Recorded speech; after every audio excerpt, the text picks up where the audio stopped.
Эстафетаны кабул итеп алам. Әлбиттә, баһалап беткеһез рухи хазиналарыбыз бу аттар төпкеленнән хәзерге замангаса килеп җиткән ата-бабаларыбызның аманаты булган легенда, йыр-риваять, бәет такмактарга бик бай бөргән йөре.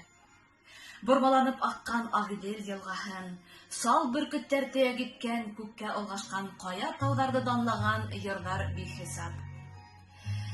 Хәзер инде мин йырлаясак, такмактар тезмәһе, булда булһа инде, һугыштан алда колхозлашуу осурында язылган бул такмак, Бөрьән районы Мәһәри авылында яшәүсе Шәғәлинә Ғәлимә инәй Дәүләт Кәрәй кызынан язып алынылды. Мәһәри авылында Илгеләү тау буенда яшьтәр күңел аскандар. Үзләренең авыр эшләрен еңеләйтү өчен төрле көйдәр, такмактар хамаклап, ахирдә куккандар. Хәзер инде мин уны йырлап ишеттерәм. Рәхим итегез. Шаян такмак хаттарина. Hey,